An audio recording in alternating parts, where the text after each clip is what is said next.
Dancehall is not broken. It's just some of the artists are broken, dog. And it's very sad, but Beenie Man is the proudest reggae artist in the history of reggae, and indeed, he has paid his dues in an industry filled with hatred and competition while rising up against all odds. At just 10 years old, he released his first album. From there, his journey became one of resilience, crowned by global recognition as the king of dancehall, which many have never been happy about. The reggae world is fierce, marked by rivalries, betrayals, and battles both on stage and off. Beenie never hid his feelings. He carried deep grudges against those who crossed him and others that he just wasn't comfortable with. Now, at 52, Beenie Man has finally broken his silence, naming the 6 artists he hated the most. The list is filled with stories of sabotage, betrayal, and toxic rivalries that shaped his career. Let's start off with number 1, Vybz Kartel. I am the competition, so I don't compete. The competition. Yes, best. You don't compete where you don't I don't compete where you don't need to compete. Oh. The relationship between Beenie Man and Vybz Kartel is the most controversial in the reggae industry. Over and over again, Beenie Man had made it clear that he is the competition and has no need to compete with any other artist. However, Vybz Kartel never seemed to accept that. From the early 2000s, Kartel's entry into the dancehall spotlight brought with it a storm of tension, with Beenie Man at the center of it. According to Beenie, Kartel is indeed talented. The problem is that he was reckless, loud, and determined to tear down the legacy of older musicians like him. Over time, their rivalry has grown to become one of the most talked about feuds in reggae, spilling far beyond the music itself. Kartel would always take every opportunity to throw shades at Beenie, claiming he was outdated, while painting himself as the new king of dancehall. This narrative has infuriated Beenie, who believed Kartel was exploiting controversy as a shortcut to fame. The friction intensified in a recent dancehall stage show, known for its lyrical clashes. Beenie Man delivered his set with confidence, reminding the crowd why he had earned his crown. Minutes later, Kartel came on stage with a series of sharp lyrics aimed directly at Beenie. It wasn't just lyrical competition, it was disrespect. Fans cheered, but Beenie saw it as a deliberate attempt to undermine him in front of his own audience. While speaking in an interview, Beenie shared that he believed Kartel was using his name to climb, constantly attaching himself to Beenie in interviews, songs, and public appearances. What hurt most was that Beenie had initially supported Kartel, even collaborating with him in his early days.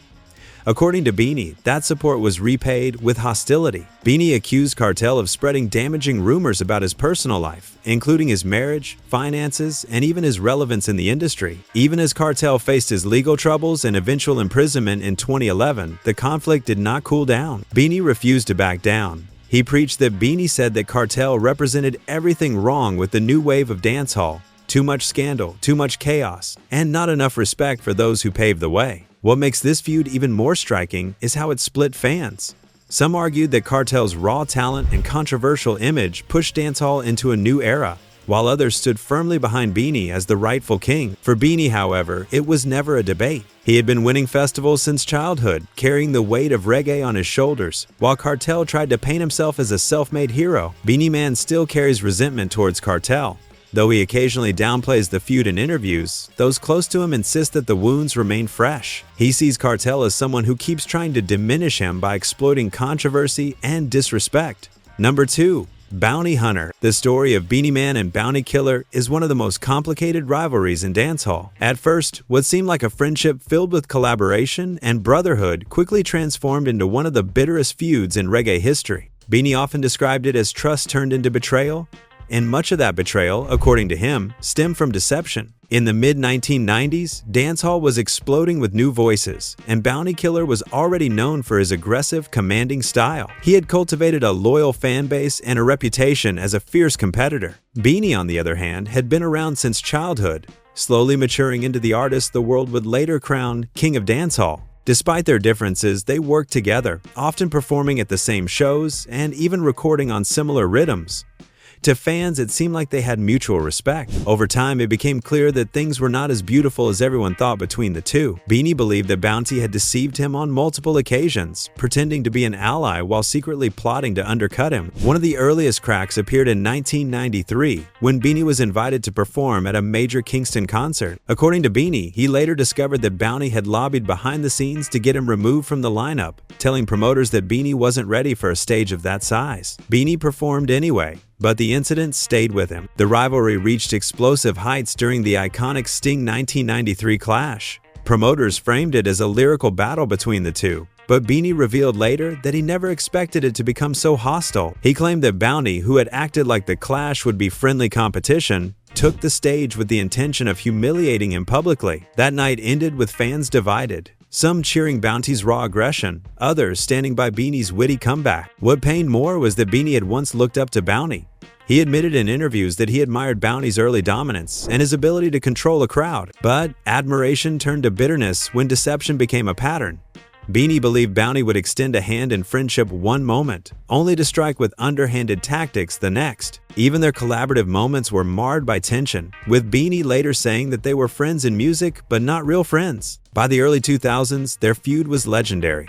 In his eyes, Bounty Killer remains the deceiver who turned what could have been a brotherhood into one of dancehall's most bitter rivalries. Number 3. Sizzla. Beenie Man also revealed that Sizzla was another artist he didn't like because of his personal experience with him. Sizzla was unreliable, a trait Beenie said he could never respect in a fellow musician. According to Beenie, their problems began when plans were made for them to collaborate on a single in the early 2000s. The project was supposed to be a celebration of dancehall and roots reggae coming together, a fusion of Beenie's global dancehall appeal with Sizzla's conscious, Rastafarian-driven lyrics. Beenie was excited about it and had already recorded his part of the song. But just when it was time for Sizzla to record, he abruptly pulled out. This was not a one-time incident. Beenie shared that Sizzla had a habit of agreeing to collaborate or perform with him, only to change his mind at the last minute without explanation. "You can't plan with him," Beenie said in frustration during one interview. "One day he'll say yes, the next day he'll disappear." One particular incident that Beenie recalled vividly involved a major stage show in Kingston. Both he and Sizzla had been billed as headliners, and Beenie was told by organizers that Sizzla would join him on stage for a joint performance. The crowd was buzzing with anticipation for the two stars to share the spotlight. But when Beenie went out and called Sizzla up, he never appeared. Beenie performed alone, later finding out that Sizzla had simply decided he didn't feel like sharing the stage that night. Beenie shared how that experience was more than just a disappointment. It was embarrassing. He felt it made him look like he was unprepared in front of fans who had been promised something special. The lack of reliability, he said, turned what could have been powerful collaborations into failed opportunities. Beenie praised Sizzla as a powerful voice in reggae, but insisted that talent meant little without professionalism. Over time, these repeated cancellations and abrupt withdrawals built a wall between the two artists. While fans often speculated that their tension was based on musical style, Beenie being more dancehall-oriented and Sizzla rooted in conscious reggae, Beenie clarified that it was about reliability, not artistry. In Beenie's world, trust and consistency were everything, especially in an industry as competitive and unpredictable as reggae and dancehall. And with Sizzla, he felt those values were missing. The disappointment of being let down time and again hardened into resentment and eventually outright dislike. Number 4. Popcan. Beenie Man has always been outspoken about his views on the evolution of dancehall, and one artist he singled out as a disappointment is Popcan. According to Beenie, Popcan represents a new generation of artists who, in his words, don't show respect for the foundation of dancehall music. The tension between them became noticeable around the mid-2010s when Popcan's rising global success began to put him in the spotlight as one of dancehall's most recognizable figures. Collaborations with international acts like Drake gave Popcan crossover appeal, and many began labeling him as the new face of dancehall. For Beenie, this wasn't the problem. What bothered him was the way Popcan carried himself within the industry. Beenie revealed in an interview that Popcan never made an effort to acknowledge the groundwork laid by earlier generations of artists. "Dancehall has a history," Beenie said firmly. He argued that younger acts like Popcan were eager to enjoy fame and recognition, but failed to give credit to those who paved the way. One incident that deepened the rift occurred at a major dancehall show in Kingston, where both Beenie and Popcan were scheduled to perform. Beenie recalled how Popcan, instead of showing unity, delivered a performance filled with subtle digs at the old guard. Several in the crowd interpreted Popcan's words as indirect shots at veterans like Beenie, suggesting that the younger artists were the ones keeping dancehall relevant while the older generation was fading out. Beenie didn't take kindly to that. Afterward, Beenie publicly addressed Popcan's attitude, calling him out as one of the younger artists who lacked respect for the genre's traditions. "Respect is not just about saying hello backstage," Beenie explained. "It's about recognizing the culture, the struggle, and the people who make it possible for you to stand where you stand today." Popcan, known for his defiant persona, didn't attempt to mend fences. Instead, he brushed off Beanie's comments, saying in an interview that he was focused on pushing dancehall into the future, not stuck in the past. That response only made Beanie's frustration stronger, as he interpreted it as further proof of Popcan's disregard for the culture's roots. Over time, the conflict became symbolic of a broader generational divide within dancehall. In Beanie's eyes, this wasn't just a matter of personal conflict, but of principle. He believed that Popcan, despite his talent and influence, was a poor example for younger artists entering the genre. If the new generation don't respect the music, Beanie said, then dancehall will lose itself. According to Beenie Man, respect for the culture of dancehall was non-negotiable. Number 2. Mr. Vegas. In 1997, Mr. Vegas came onto the reggae and dancehall scene with his hit single Heads High, a song that quickly became a global anthem and cemented his name in the industry. His energy, catchy rhythms, and unique style made him one of the most talked about dancehall stars of his time.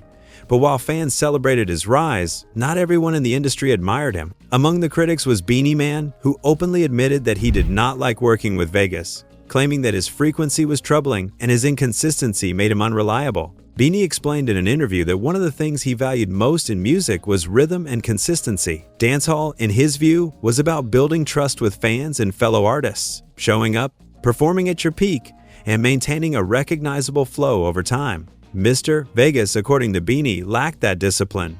One day he was hot, the next day he'd disappear. Beanie said, the clash of philosophies only widened the gap.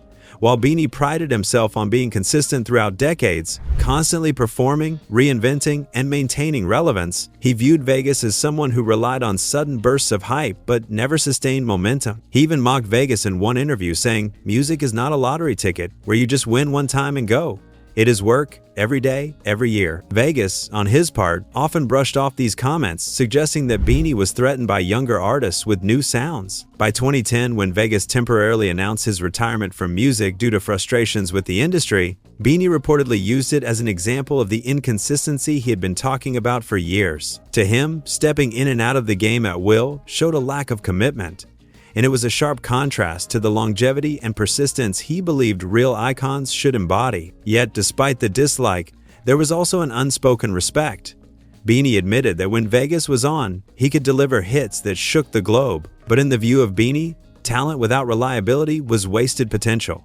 For Beenie Man, reggae and dancehall were sacred spaces that demanded loyalty, resilience, and stability. And as long as Mr. Vegas refused to maintain those standards, Beanie saw him not as a peer to trust, but as an artist he simply couldn't like.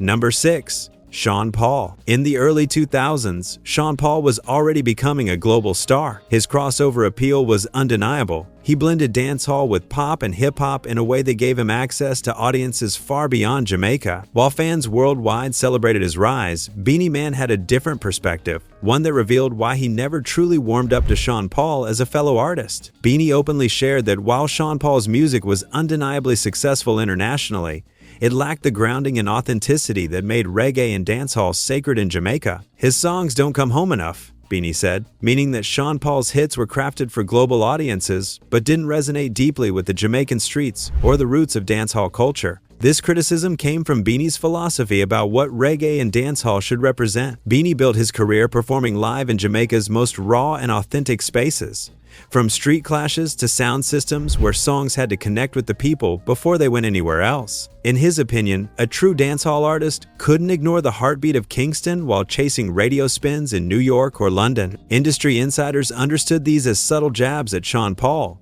who was spending more time abroad touring than performing at home. Beanie also expressed disappointment that while Sean Paul was collecting awards on international stages, he wasn't always using that platform to push the deeper narratives of reggae and dancehall culture. In his eyes, Sean Paul was more interested in blending in with global pop stars than carrying forward the weight of his heritage.